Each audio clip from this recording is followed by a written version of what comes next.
बिस्मिल्लाहिर्रहमानिर्रहीम अल्हम्दुलिल्लाहि रब्बिल आलमीन वस्सलातु वस्सलामु अला सय्यिदिल मुरसलीन अम्मा बअद फ़अऊज़ु बिल्लाहि मिनश शैतानिर रजीम बिस्मिल्लाहिर्रहमानिर्रहीम अल्लाहुम्मा सल्लि व सल्लिम अला सय्यिदिना मुहम्मद सल्लल्लाहु तआला अलैहि वसल्लम।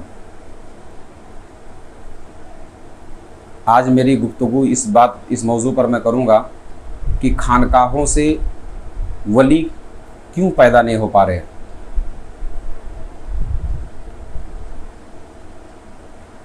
ऐसे लोग अब क्यों नहीं पैदा हो रहे हैं जो कौम बिज़निल्लाह कह के मुर्दों को ज़िंदा करते थे। अपने ठोकरों से ज़िंदगी देने वाले क्यों नहीं पैदा हो पा रहे। ऐसी फसलें क्यों नहीं तैयार हो रही है।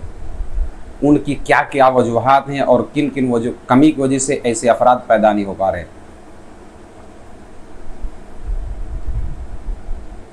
तो उसकी सबसे मजबूत और वजह यह है कि जो सज्जादा पे बैठे हुए लोग हैं, जो मसनद नशीन लोग हैं, पीर साहिबान हैं, वो मुरीदीन की तरबियत में कसर वाक़ हो जा रहा है।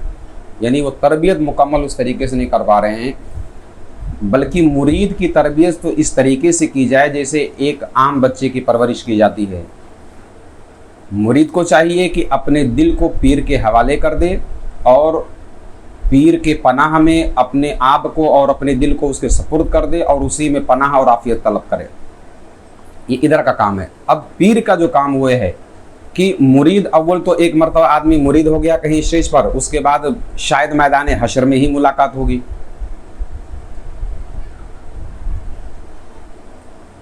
मुरीद पीर की सोहबत पाई नहीं पा रहा है और ना ही पीर मुरीद की तरबियत कर पा रहा है। यही वजह है कि साहिब विलायत लोग कम से कम पैदा हो रहे हैं। बहुत मशक्क़त के बाद, एक बहुत ज़्यादा मेहनत करने के बाद कोई मुरीद उस मंजिल को पहुंचता था। पीर की बहुत सारी तवज्जो होती थी। जैसे एक बच्चा पैदा हो और माँ मर जाए, तो माँ के मर जाने के बाद बच्चे को दूध पिलाने वाली माँ अगर ना हो तो बच्चा क्या सलामत रहेगा कि हलाक हो जाएगा? हलाक हो जाएगा। एक बच्चे की परवरिश, बच्चे को पैदा होने से लेकर जवानी तक पहुंचने के लिए 4 चीज़ों की ज़रूरत होती है। कितनी चीज़ों की? अव्वल, माँ जो बच्चे को दूध पिलाए, ठीक है। दूसरे, मरबी जो अच्छे और बुरी की तमीज़ सिखाए। बच्चा अभी दूध पी रहा है, अगर शीरखारी के दौर में माँ मर जाए बच्चा हलाक हो जाएगा। उसके बाद बच्चा ने दूध छोड़ा, थोड़ी सी ताकत आई, थोड़ा सा शऊर आया, तो अब उसको अच्छा बुरा क्या है, क्या चीज़ें मुज़ियात हैं, क्या मुहलिकात हैं, क्या चीज़ खाने से मर जाएगा, क्या चीज़ खाने से बड़ा हो जाएगा, उसको पता नहीं है। तो बच्चा पैदा होने के सबसे पहली ज़रूरी चीज़ है कि उसका माँ हो। दूसरे, उसको अच्छे बुरे की तालीम सिखाने वाला जिसको मरबी कहते हैं वो हो। तीसरे, अतालीक जो उसको तालीम व तरबियत करे, मौलिम हो। और चौथा, दाना और हकीम। एक सही ज़िंदगी, एक कामयाब मर्द बनाने के लिए 4 चीज़ों की कम से कम ज़रूरत होती है। एक बच्चा पैदा हुआ तो उसका माँ होना ज़रूरी है, वरना भूख से मर जाएगा। दूसरे, मर्दी जो उसको काना में सही बुरे का तमीज़ दिलाए, उस पर हमेशा निगरानी रखे, वरना वो गलत चीज़ खा के मालूम पड़ा उसको शऊर नहीं है, बिल्डिंग से छलांग लगा देगा, मर जाएगा। तीसरे, अतालीक। चौथे, दाना और हकीम। अब उसकी तफसील में बताऊं, अगर ये सारी चीज़ें पीर के अंदर मौजूद नहीं है जो इस तरीके से तरबियत करे, तो साहिब वलायत पैदा नहीं हो पाएंगे। उसके तरबियत से फिर वली पैदा नहीं होंगे। अब देखिए, मेन चीज़ ये है, माँ अगर मर जाए तो बच्चा हलाक हो जाता है, या तो फिर उसका नेमल बदल आप पैदा कीजिए, कहीं और से दूध ला के पिलाइए, वरना बच्चा हलाक हो जाएगा। ठीक उसी तरीके से अगर बंदा मुरीद हुआ तो गोया भी वो शीर खार बच्चा है, और मुरीद होते ही पीर से जुदा हो गया तो गोया उसकी माँ शीर खारी में ही उससे दूर हो गई। अब 3 मरहले तो बाकी ही है ना। अव्वल तो एक मरतबा मुरीद हुआ और वहीं से उसका कोई ताल्लुक ही नहीं। दूसरे, जब दूध छूट जाए, बच्चे को एक मरबी की ज़रूरत होती है जो उसे अच्छे और बुरे की तालीम सिखाए कि क्या बच्चा के लिए क्या नफ़ा है और क्या नुकसानदेह है। भाई एक बच्चा है, उसको क्या पता है कि ये क्या नफ़े वाली चीज़ है। छोटा बच्चा है, अगर गैस जल रहा उसमें जाके आग को खेल समझ के उठा लेगा।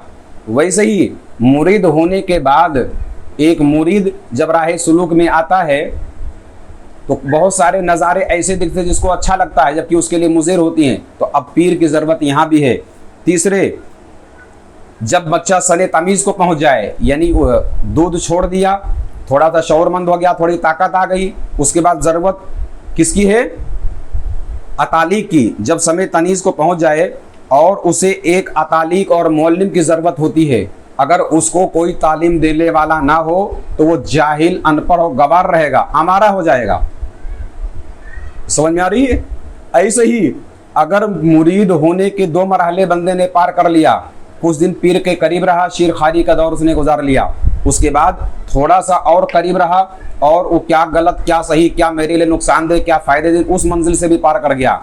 अब जो तीसरी मंजिल आती है वो ये कि एक अतालीक और मौल्लिम की ज़रूरत होती है कि क्या चीज़ें, उसको क्या लाइन दिया जाए, क्या सिखाया जाए, उसको इंजीनियरिंग कराना है कि डॉक्टरी पढ़ाना है, करवाना क्या है उसे।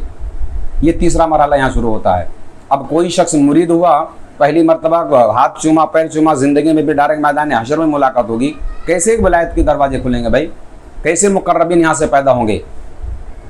ये दोस्तों को पैदा करने के लिए इन आवाम में से छाड़ छाड़ के ला के उनकी तालीम और तरबियत करके उस मंजिल तक पहुँचाया जाता है।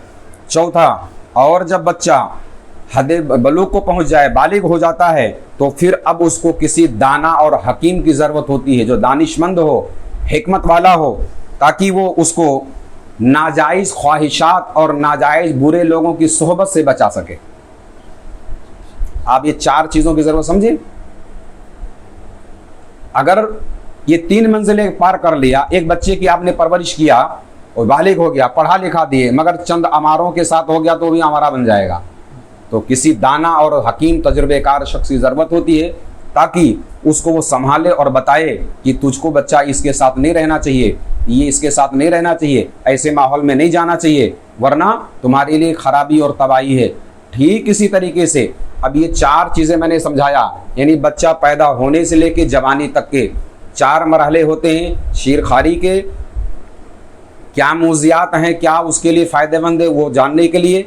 तीसरे, मौल्लिम यानी उसका अतालीक का होना। चौथे, दाना और हकीम का उसके साथ होना।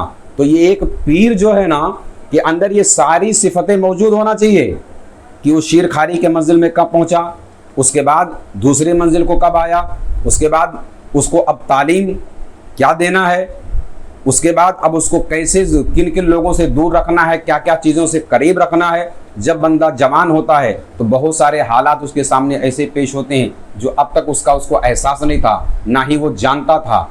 और अगर कोई दाना और सालेह उसके पास नहीं है, कोई हिकमत वाला नहीं है, तो वो गुमराही के रास्ते पे जा सकता है।